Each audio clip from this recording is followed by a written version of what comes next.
I am Inspector, and I solved mystery. Welcome to my new case. It is the rain I remember first, not the death. Always the rain.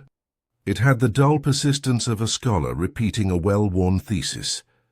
Tapping against the darkened panes of my rooms in North Oxford, dragging with it the sour scent of sodden leaves and the ghost of some earlier summer long since spent.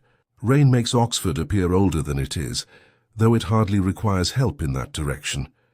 The stones grow blacker, the gutters more sullen, and the domes and spires lift themselves in dripping resignation towards a sky without promise.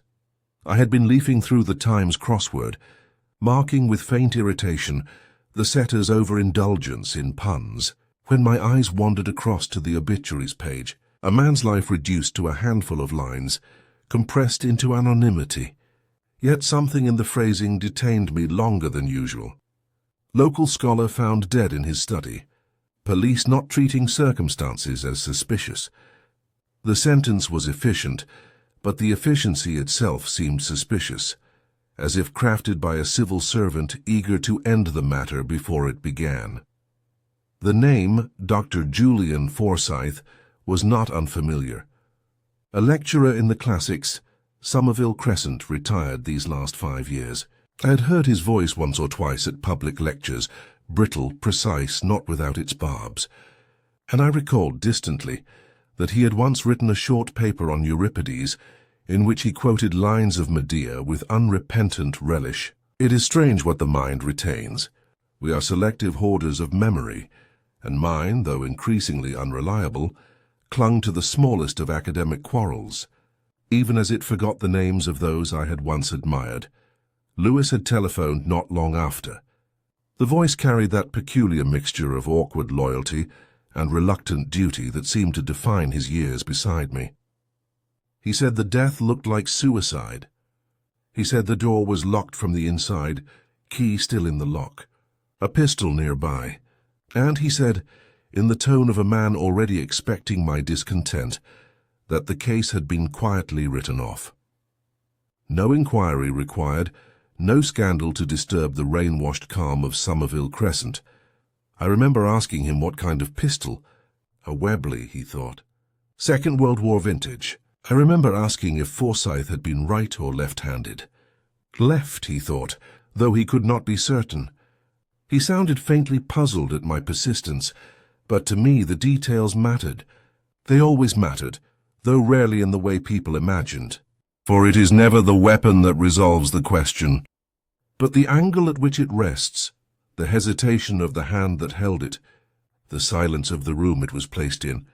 After the call I sat for some time in my chair, whiskey half poured, crossword unfinished. I stared at the rain coursing in uneven rivulets down the glass. The rain had a way of flattening Oxford, robbing it of colour yet deepening its textures. The cobblestones outside my window seemed almost to breathe beneath the water, as though time itself had been slowed to a more contemplative rhythm. I found myself tracing the obituary line again, police not treating circumstances as suspicious. The phrase contained too much eagerness, too much relief. If a man dies alone in his locked study, the world may call it suicide. But if a man dies alone and the description is rushed, almost anxious to assure us of its tidiness, I cannot help but think otherwise. I recalled a lecture hall, the smell of chalk, Forsyth's narrow shoulders bent over a desk, his voice sharpening as he corrected a misquotation from Homer. I recalled, too, though with less clarity, a letter to the Times he had written years before, chastising some junior don for confusing Horace with Ovid, a man of pedantry then and pride. Pride is not a quality that tends to surrender easily to despair. The crossword clue that had detained me earlier now returned to mind. 7 letters. Final enclosure. I had left it blank, but as I looked at the rain, at the obituary, at the locked room of a dead man, the answer suggested itself quietly. Coffin. I wrote it in with a firmness that felt almost indecent. And so, before I had even risen from my chair, the case had taken its first step into me. Not in drama, not in outrage, but in that small, persistent manner of rain against stone, whispering that something remained to be looked at more closely, even if the world preferred to look away. Lewis collected me in a car that still remembered yesterday's rain. He remarked that the pathologist liked suicide for the time between 9 and 10, and I replied that preference was not proof. The weapon, he added, lay a little to the right of the chair as if thoughtfully returned. Thoughtfulness is not a quality I expect of dying hands. Somerville Crescent presented itself with the despondency of a respectable street that has mislaid its optimism. The Forsyth house hid behind a laurel hedge of academic modesty. A brass plate leaned slightly to the left, an affectation or an apology. Inside, the smell was of coal long extinguished. A clock on the hall table gave a small tick like a correction. Lewis described the method. The study door locked on the inside. The key still in the interior lock, recovered by the postcard and paper trick every schoolboy knows. Windows sealed by paint and obstinacy. No other way in, no other way out. The study itself was a cell cosseted by books. Their spines formed a tired regiment. A few jackets slumped like overcoats. On the desk, blotter, lamp, a glass remembering whiskey, and a letter opener made to resemble a Roman dagger. The chair faced the window. The body had faced the window, too. On the carpet a flat oval remained, a negative portrait. He was left-handed, Lewis ventured, because the pistol had settled to the right. "That is not the proof you think it is," I said, and asked whether either hand showed the ghost of a recoil bruise. He had not looked. He would. I asked about residue. He said there was enough. A half-written letter lay beneath the blotter. "Dear Sir," and then a scrawl of repudiation. A newspaper lay open to the crossword. Forsyth had completed more answers than I had managed at breakfast. His pencil strokes were impatient, even contemptuous. One clue remained, 5 letters to err in form. I filled it in mentally and kept the answer to myself. Style, Mrs. Eleanor Forsyth, appeared at the doorway, with a steadiness that belied the tremor in her breath. She said he had been quiet of late, but not defeated. I asked whether he had practiced with the pistol since the war. She said the war had practiced with him and left him a poor student. "The neighbors had heard voices shortly after 8, said Lewis, a brief clash, then the wireless tuned to late Brahms. I asked who had set the time of death. He mentioned the hall clock, which I had already noticed was 10 minutes slow and losing. "The clock will testify for anyone who winds it," I said, and Lewis conceded the point without pleasure. I walked to the window. 3 latches presented the same stubborn paint bond except one, where a thin crescent of color had flaked away recently. Lewis could not see it until I stopped speaking. By the lamp I noticed the cord coiling to the right, but on the small table beside the chair, the ring left by a glass lay to the left. Furniture can migrate. Habits seldom do. We logged the key, bagged the pistol, and allowed the room to resume its admirable deceit. Outside, the pavement shone with a cleanliness no truth possesses. Somewhere a tap dripped with the patient logic of plumbing, and I felt the case nudge my shoulder like an uninvited colleague. It asked for nothing except attention, and attention, as examination paper proves, is the least fashionable virtue. Lewis asked whether I believed in locked-room miracles. "Only in libraries," I told him.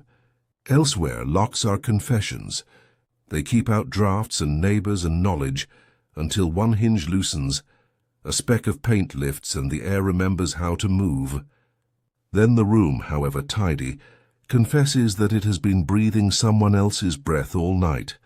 The Forsyth house stood like an afterthought at the far end of Somerville Crescent, its brickwork softened by ivy, its curtains heavy with years of dust and silence. The crescent itself was genteel enough, an architectural nod to order, but the Forsyth residence carried something of neglect, as though time had been asked politely to wait at the doorstep and had refused.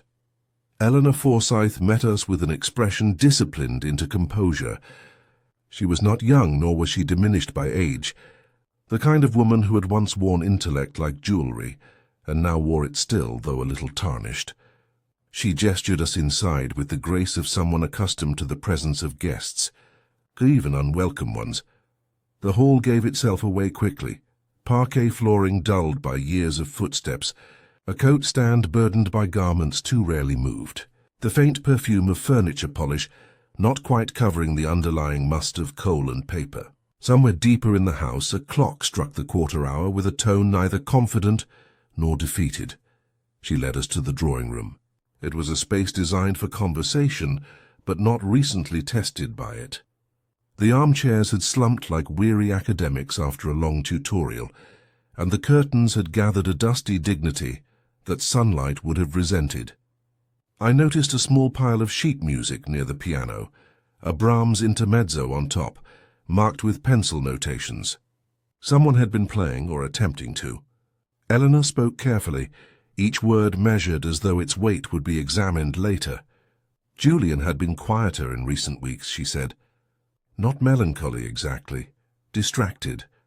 At night he sometimes paced the study, muttering to himself lines of verse. She could not always make out the words, but the cadence suggested the Greeks. Lewis, with his habitual kindness, asked if her husband had enemies.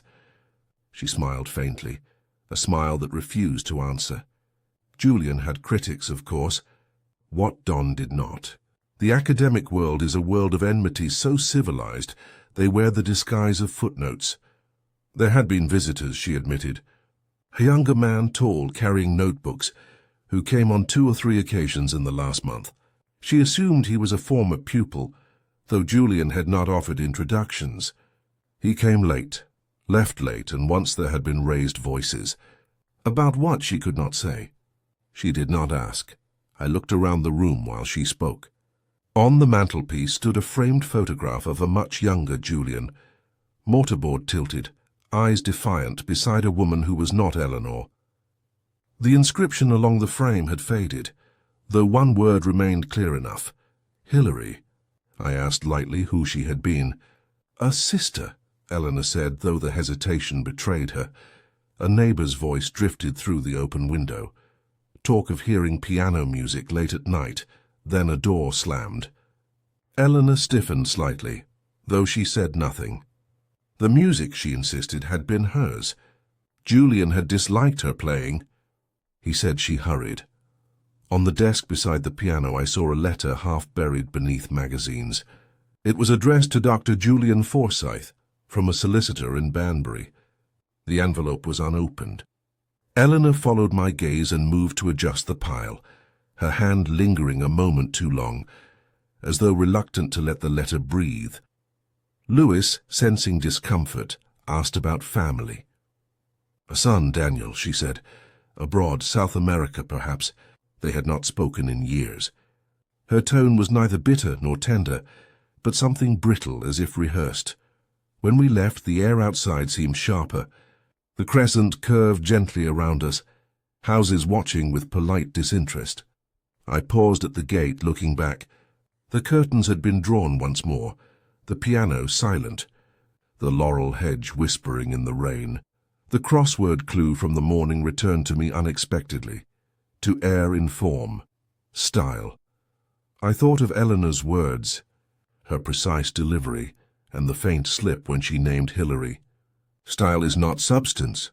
The form may be perfect, but the content resists. I lit a cigarette, though I had promised myself I would not. Lewis asked what I thought of her. Intelligent, I said, but intelligence is rarely a defense. He waited, hoping for more, but I let the rain answer instead. Oxford has always been a theatre of masks. Behind every courteous greeting there lingers a rivalry, behind each smile a note of disdain, and behind the Don's cultivated detachment something rawer than learning, envy, desire, disappointment. It was among such players that Julian Forsyth had moved, and it was from their circle that his death must be understood.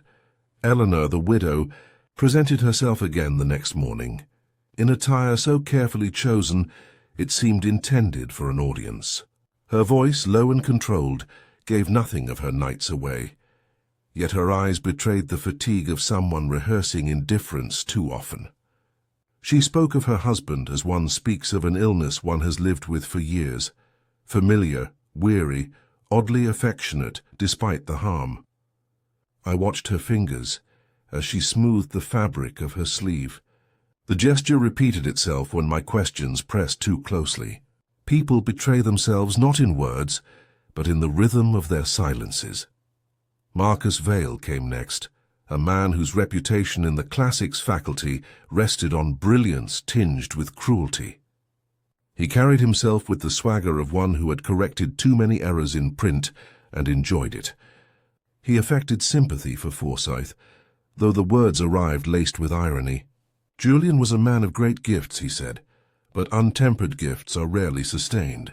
I remembered Forsyth's pedantic letters to the press and wondered if Vale had ever forgiven his rival for exposing some slip of scholarship. Such wounds fester longest in those who live for footnotes. Celia Hart greeted us in her rooms at St. Hilda's with a restraint bordering on hostility. She had been close to Forsyth once, though she denied it with a swiftness that suggested an old scar. She spoke of him as brilliant but lonely, difficult but admired. She spoke as one reciting a eulogy composed the night before, rehearsed until its falseness almost passed for truth. Her bookshelves were crowded with poetry.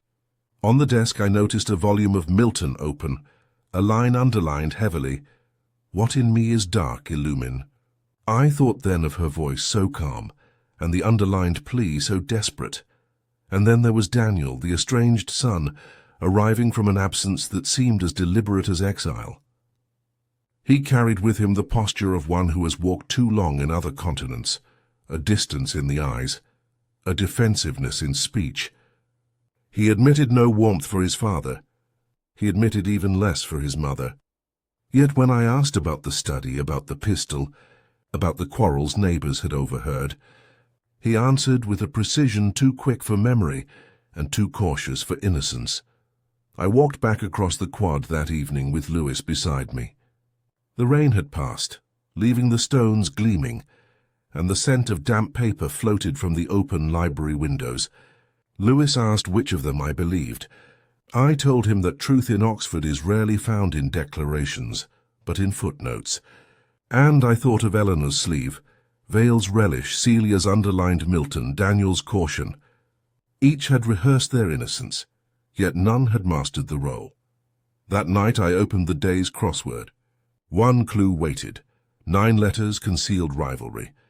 I filled in the answer almost absently. Jealousy. And I thought then of Forsyth, seated in his study, surrounded by books, and wondered whether it was envy, more than despair. That had locked the door behind him. The study was colder than I remembered. Perhaps it was the absence of its occupant that had let the chill creep in. Or perhaps the room had always been more mausoleum than sanctuary. Either way, the fire had not been lit, and Lewis muttered that he would fetch a lamp before dusk, made an accomplice of the shadows. It was Lewis who drew the diary from the desk, wrapped in the hesitation of someone who knew it might matter. The binding was cracked, the leather tired, the edges thinned by years of fingers. The entries were written in a hand that combined elegance with impatience, the script of a man who demanded more from language than it could easily provide. At first there was little of consequence: appointments, weather, an occasional quotation. Forsyth had been a man who liked to lace his life with fragments of the Greeks, as though his daily errands required the authority of antiquity. One entry noted, "Dinner with Vale, tedious," another a week later, "Celia, insufferable." Then came a blankness, a sudden cessation of narrative, as though the pen itself had fallen silent. A whole week was absent. The pages had been removed cleanly, not torn in haste, but extracted with the patience of a surgeon. Beneath the gap, the entries resumed in a more uneven tone. A line caught my attention, as if set apart by the author's own uncertainty. "The door must remain shut until the past itself is opened." I read it aloud, and Lewis frowned, suggesting metaphor. I shook my head. In my experience, metaphors are never metaphors alone. We searched the desk again. In a drawer I found fragments of paper fibers, no larger than confetti, trapped at the back where careless fingers rarely reached. Someone had torn a page here, though clumsily, and then sought to disguise the act by removing others in cleaner fashion. A patchwork deception is always worse than a bold one. Eleanor entered quietly while we were still examining the diary. She asked whether it was necessary to handle her husband's private papers. I told her it was unavoidable. Her gaze fell on the diary, and for a moment she looked almost relieved before she caught herself. She said Julian's writing was of little interest, his thoughts scattered. Yet the quickness with which her hands tightened on each other betrayed an intimacy with those pages that her words denied. After she left, Lewis wondered aloud what could have been worth excising. I thought of Daniel, the son abroad, absent from his father's entries altogether. I thought of Vale, too, and his carefully rehearsed civility. And of Celia, with her underlined Milton. Missing pages do not always conceal the guilty. Sometimes they protect the guilty from themselves. Later, as the lamplight flickered across the room, I returned to the crossword that had lain half-completed. Forsyth had written in pencil, with the authority of a man who disliked being wrong. A clue remained unanswered. 8 letters to withhold deliberately. The solution slid quietly into my mind, suppress. I saw then the echo between puzzle and diary. The same hunger to conceal, the same refusal to allow a truth its daylight. I closed the book gently, though I wished to slam it. There are few things more unnerving than silence where words should be, absence where confession ought to lie. The missing pages spoke louder than any entry intact. Lewis asked what I made of it. I told him nothing, and that was not a lie. For nothing in its way was everything. The void had a shape, and though I could not yet name it, I felt its outline pressing against the case like an unseen hand against glass. That night, walking back through the quad, the drizzle had returned soft and persistent, filling the air with the scent of damp stone. I carried the diary under my arm, its missing pages a weight heavier than leather should permit. Somewhere behind a lit window, I heard the creak of a floorboard, and I thought again of Forsyth's line. The door must remain shut until the past itself is opened. Some doors I knew are not opened by keys but by memory, and memory is the most treacherous locksmith of all. It is a dangerous thing to arrive at a conclusion too soon. Yet I have done so often enough, and with the confidence of a man convinced he has seen the whole board, when in fact he has only glimpsed a corner. That evening I allowed myself the indulgence again. The diary, with its missing pages and its cryptic remark about the door, pointed me insistently towards Eleanor. Her manner too measured, her grief too rehearsed, the unopened letter on her desk, the son absent, the music that belonged more to her hands than her husband's. It was not difficult to picture a quarrel, followed by a plan hurried into being. Women of her intelligence do not break crockery or shout in the street. They devise subtler exits. A pistol near the hand, a door neatly locked, a tale arranged for neighbors. Lewis, eager to find shape in the fog, asked whether I believed she had done it. I told him yes. I told him the pieces aligned too precisely. And yet, even as I spoke the words, I felt the false light of their neatness. Truth is rarely geometric. It sprawls, it contradicts itself, it resists the tidy lines of theory. We visited Eleanor once more that evening. She poured sherry with steady hands, though I noticed she spilled a drop on the silver tray before passing the glass. She apologized. Her sleeve trembled.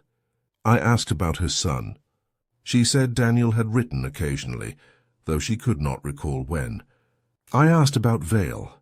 She dismissed him with a faint smile as though he were a nuisance mosquito, but when I mentioned Celia Hart, she looked away at the window, though it was already dark. That glance away said more than her words. On her mantelpiece a clock ticked too loudly. I asked who wound it. She said Julian had always Julian. The mechanism was now still, though the hands remained set at 8:20. She seemed surprised when I pointed it out. If she had staged the room, she would not have overlooked that small betrayal of time. Back at the station, Lewis pressed me again. He wanted the case to fit, as men always do when fatigue has outpaced curiosity. He asked whether we should press harder, question Eleanor under caution. I told him no. To accuse on symmetry alone is to mistake architecture for truth. Later, walking home past the Bodleian, I thought of a line from Hardy I had once underlined. Though a good deal is too strange to be believed, nothing is too strange to have happened. Perhaps Eleanor had indeed played her part, but perhaps her role was more witness than author. I returned to the crossword abandoned on my desk. A clue stared up at me. 10 letters, deceptive brightness. The answer whispered itself across the page. Illumination. I circled it, then crossed it out. False light. A glow that guides you only to a wall. That was what I had constructed. An elegant theory lit by false radiance. It warmed but did not reveal. And in the quiet of my rooms, with whiskey at hand and rain tapping once more at the glass, I felt the weight of the case shift slightly, as though the board had been moved while I looked away. The truth was elsewhere, half hidden, waiting for a hand less eager than mine to disturb its cover. The memorial gathering was held in the panelled hall of a small Oxford college, one of those rooms that still smelt of varnish and rain-soaked gowns. The ceiling pressed heavily down, and the portraits of former wardens peered with the self-importance of men who had never been contradicted. There was sherry, there were murmurs, there was the subdued rustle of black cloth. I had no appetite for such occasions, though Lewis insisted we attend. The dead are rarely honoured at memorials. It is the living who parade their civility. Still I stood at the back near a bookcase, whose shelves were bolted but whose glass trembled faintly whenever the door opened. From there I could watch unnoticed. Marcus Vale spoke with the ease of a man accustomed to lecterns. His voice rolled through the room, confident, deliberate, and, though no one else seemed to notice, tinged with triumph. He praised Forsyth as a scholar of great vigour, though not without flaws. He recounted their exchanges in print, smiling as though rivalry were the highest form of affection. And then he offered a quotation. As tribute he attributed it to Milton, "Better to reign in hell than serve in heaven." The audience nodded with approval, content with the familiar. But I knew the line too well, and I knew Vale had altered the source. He spoke it not as it appears in Paradise Lost, but as Forsyth himself had once corrected it in an old article, corrected Vale, in fact, with a footnote sharp enough to sting. Lewis leaned towards me and muttered that it was a fine speech. I told him softly it was a false one. Vale had not misremembered. He had chosen to misquote, to disguise a slight as homage, to disguise arrogance as reverence. Such acts are not slips but signals. Afterwards, as the company broke into smaller groups, I observed Celia Hart. She stood apart, speaking little, her hand resting on the back of a chair, though she did not sit. When Vale approached her, she turned slightly away, a gesture so quiet it could have been mistaken for shyness. But it was not shyness, it was rejection muted into civility. Eleanor was present too, her face pale but her eyes alert. She listened to Vale with an attentiveness that seemed more like scrutiny. Daniel arrived late, the collar of his coat still damp, his entrance unremarked by all except his mother, who stiffened at the sight of him. He avoided her gaze and poured himself a drink without asking. I stepped out for air. The quadrangle was wet, the stones reflecting the lamps like small broken mirrors. I thought of the quotation, of Vale's deliberate choice to repeat a line Forsyth had once used against him. Why summon that humiliation here in this hall in front of colleagues? Unless humiliation had not been forgotten, and memory itself was the weapon. Back inside, Lewis handed me the order of service. On the back someone had scribbled a note, an address partially crossed out, then written again, Banbury Road. It was Forsyth's hand, unmistakable in its impatience. Why it should appear here among the printed names of hymns I could not yet decide. But I folded it into my pocket all the same. That night I returned to my crossword, the clue waiting, 6 letters, a slip of the tongue. I wrote in error, then crossed it out, then wrote in lapse. Neither felt right. Only later, after whiskey, did the answer reveal itself quietly. Miscue, a mistake made on purpose, Vale's quotation was not error. It was miscue. And it told me more than any eulogy, any sherry-soaked platitude. It told me that pride had survived Forsyth's death, and perhaps pride had helped arrange it. It was Lewis who placed the will on my desk, still smelling faintly of the solicitor's office. He seemed almost pleased with himself, as if the weight of motive could now be measured in tidy paragraphs. Forsyth had left not his money, that was meagre enough, but his books, shelves upon shelves, annotated in a hand that alternated between arrogance and despair. And the name of their beneficiary was not his wife nor his son, but Marcus Vale. Lewis tapped the page with his forefinger. "Clear enough, sir. A rivalry, a quarrel, a sudden change of favour. Plenty of reason for Eleanor to resent, for Daniel to rage, even for Vale himself to hurry the bequest." He looked at me expectantly, as though a knot had been untangled, but I distrusted the neatness. Inheritance is rarely about possessions. It is about what possessions say. Forsyth's library was his soul more than his estate, and to gift it to a rival was either mockery or confession. Either way, it smelled too much of theatre. We visited the solicitor, a thin man with spectacles that pinched his nose. He confirmed the alteration had been recent, only a fortnight before Forsyth's death. He spoke of Julian arriving in agitation, insisting on changes, his hands trembling as he signed. The ink blotched in the corner of the page. I asked whether the signature seemed his. The solicitor frowned, admitted it had, though he had not known Forsyth well. Back at the house, I examined the will again. The lettering in the body of the document was clumsy, uneven, yet the signature flowed with its usual impatience. The difference was stark, too stark. As though one hand had written the words, another supplied the flourish. Eleanor denied knowledge of the change. She seemed almost offended that Vale should inherit what had been the center of her husband's life. Daniel, however, did not seem offended at all. He appeared almost indifferent, sipping his drink as though it were someone else's quarrel. I asked him why. He said the books had never been his father's gift to him in life, and he had not expected them in death. Still, he added quietly, Vale's name was an odd choice. That night I returned to the diary. On one of the later pages, Forsyth had written only a single word, underlined twice, custody. The ink was darker, pressed more deeply into the paper than elsewhere. Custody of what? The books. The truth? A memory returned then of the solicitor's blotched page, the uneven lines, the faint indentation of erased words beneath the surface. I had seen such ghostwriting before, when someone sought to overwrite history with clumsy precision. I held the sheet against the lamplight. Beneath the words naming Vale, I thought I glimpsed another name, rubbed away. Daniel, perhaps, or Celia.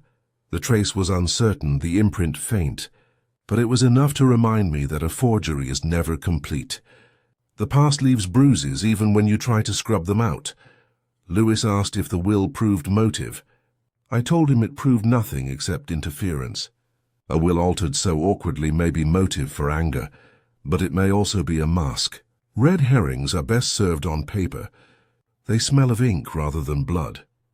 Later, working through the crossword, I stumbled on a clue that felt almost mocking. 7 letters, false trail. The answer fitted at once, decoy. I wrote it in, pressed the pencil too hard, and broke the lead. The books, the bequest, the rivalry, they were a decoy. Someone wanted us to wander in that particular corridor of motive, to exhaust ourselves cataloguing spines and inscriptions. And though the trick was clever, the smell of forgery lingered, sharper than dust on library shelves. The Forsyth study had by then become a kind of second habitation for me. Its dust and silence clung to my coat, and the smell of extinguished coal fire accompanied me long after I had left its walls. One evening, while Lewis busied himself with inventorying the books in tedious earnestness, I sat at the desk again, staring not at the pistol or the torn diary, but at the crossword. It was, after all, where Forsyth had left his last thoughts visible.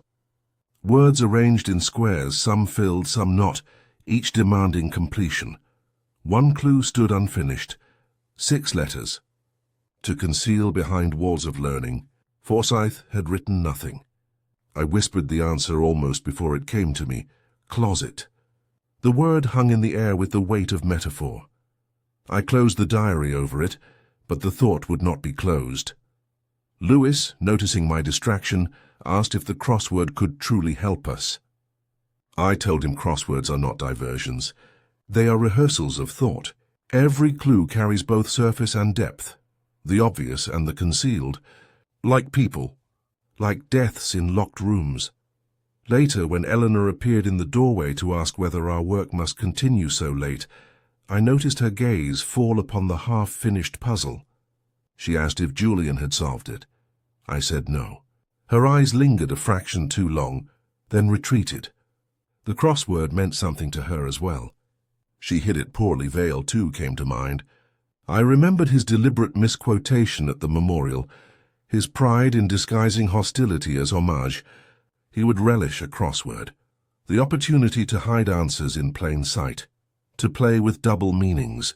It occurred to me then that the word closet was not merely academic. It was personal, the kind of word that bruises silently when written in the margins of a life. I leafed again through the diary. One entry, weeks before the end, described a visit from Celia Hart. Nothing of consequence, merely an appointment noted. Yet the following day's page missing, as though her presence had left something Forsyth wished later to erase. I wondered if she too had seen the crossword, if she too had understood its final clue. Walking home that night through Radcliffe Square, I thought of all the locked doors around me, the colleges guarding their histories with bolts and gates. The Bodleian loomed with its stubborn silence, shelves upon shelves of words that scholars had sought to interpret, to misinterpret, to hide within. Closet. To conceal. To hide behind learning. Forsyth had chosen his word with care, or perhaps with despair. At my desk I unfolded the service note I had found at the memorial, with Forsyth's impatient scrawl of Banbury Road half crossed out. It was not the address itself that intrigued me, but the act of erasure. Twice in this case pages and notes had been altered, suppressed, overwritten. Suppress, conceal, closet, each word threading through the evidence like variations of the same clue. Lewis telephoned me later, his voice hesitant. He had been re-examining the will. He thought he saw impressions beneath the forged clause, as though another name had once been written. He could not be certain. I told him to bring it in the morning. My voice was calm, though inside I felt the pattern tightening. Not proof, never proof, but suggestion upon suggestion, like letters filling a crossword grid until the answer becomes unavoidable.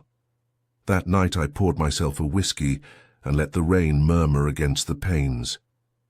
I thought of Forsyth bent over his crossword, pencil in hand, staring at that final clue and finding the answer too difficult to write. Closet, a word of concealment, of identity, of guilt, and of shame. A word that might explain a quarrel, a missing page, a life concluded in a locked room. I set down the glass unfinished. In my mind the crossword grid remained, stubbornly incomplete. Words intersecting words, half-truths crossing half-lies, the pattern clear only when one allowed the smallest clue its full weight. And I knew then that Forsyth's last unsolved clue was not for himself. It was for me. I had grown weary of the study's silence. Its stale air, its unspoken confessions, had followed me through too many nights, whispering of what it would not reveal. So I turned instead to Celia Hart, for it was she who seemed most uneasy beneath Vale's shadow, and it was in uneasiness, I have always found, that truth begins to stir. Her rooms were tucked high above the Cherwell, a staircase that creaked with every step, as if reluctant to permit visitors. She greeted me without surprise, though not without reluctance. I remarked that her Milton still lay open on the desk, the same passage underlined as before. She said nothing, merely moved the book aside as though it had been caught in indiscretion. I asked if she remembered Forsyth's last weeks. She said he had been withdrawn, distracted by matters he did not explain. He had spoken once, she admitted, of confession. The word escaped her lips too suddenly, as if rehearsed and then released against her better judgment. I pressed no further, not immediately.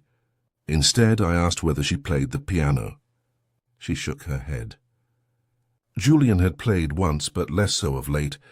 She avoided my eyes as she spoke, her gaze fixed on the rain gliding across the window pane.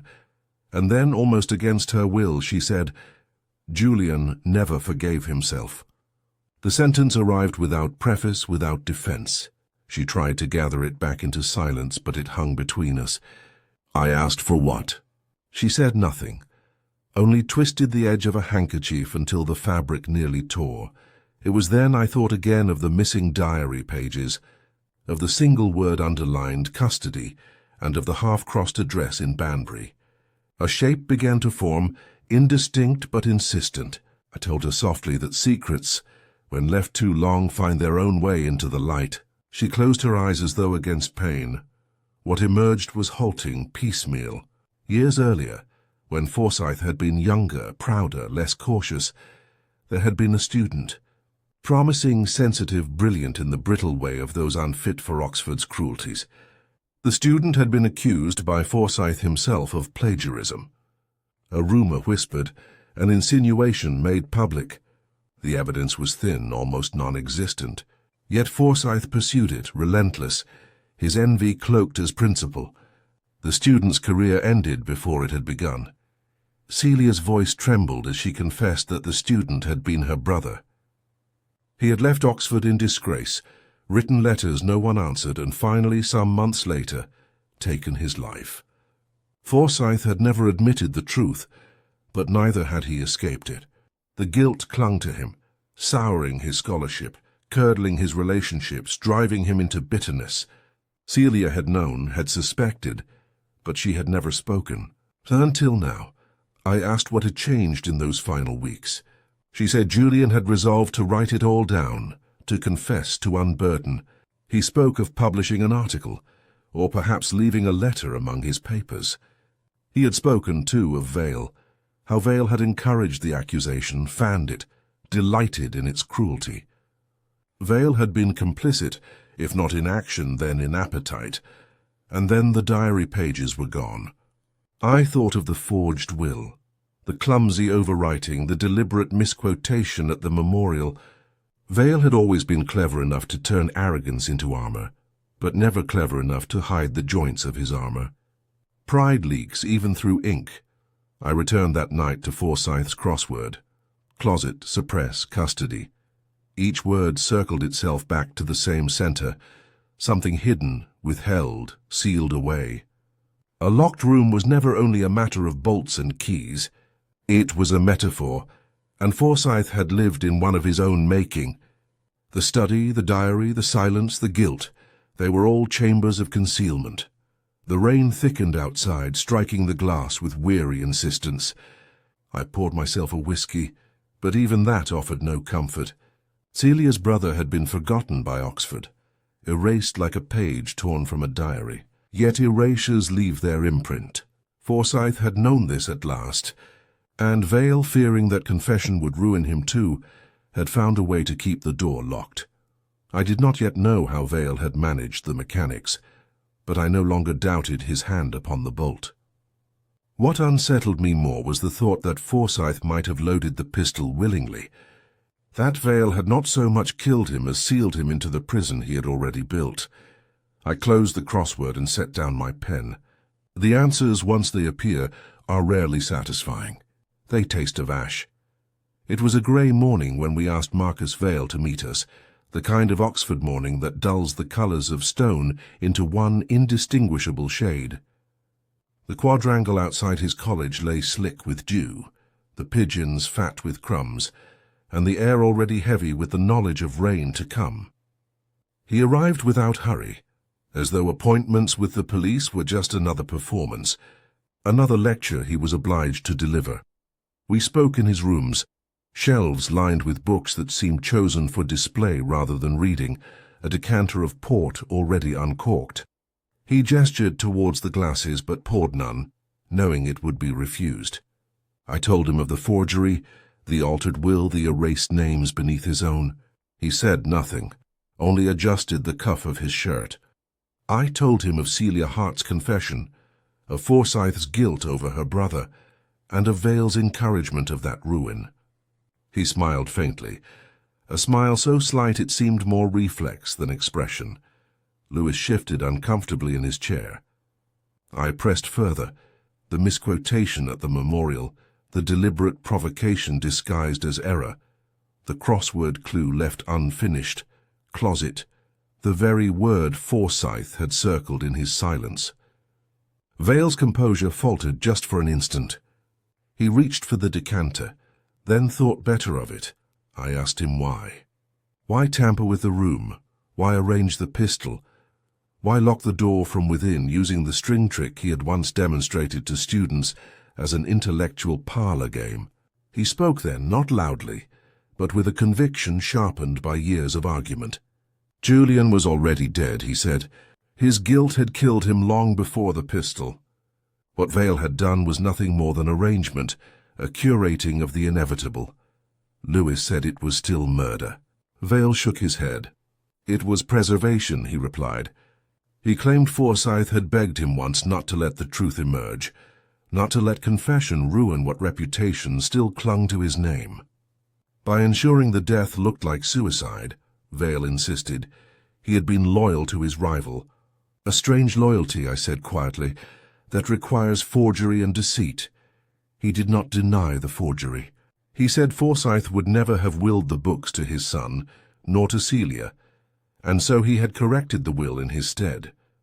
A correction, he called it, like amending a corrupt line of text. He had always preferred neatness to honesty. Lewis read him his rights then, though the words seemed to fall flat in that cloistered room. Vale did not resist. He folded his hands as though waiting to be examined by a tutor. There was no confession in the legal sense, only an acknowledgment that truth had already been spoken and could not be unsaid.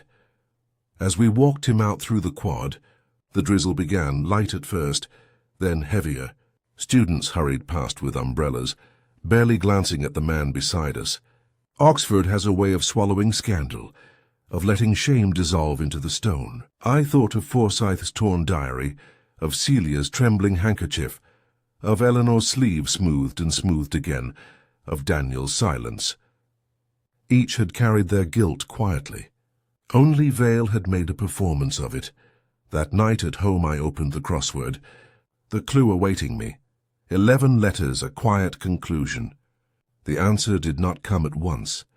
I toyed with resolution, with settlement, with certainty. None fitted. Only later, staring at the rain streaking down the glass, did I find the word acquiescence. To yield, not because one is convinced, but because resistance has lost its shape. It seemed to me that Vale had not been arrested so much as acquiesced, stepping into the silence he had rehearsed for years. And as for myself, I felt no triumph, only the dull ache of yet another truth uncovered too late to be of comfort to anyone at all.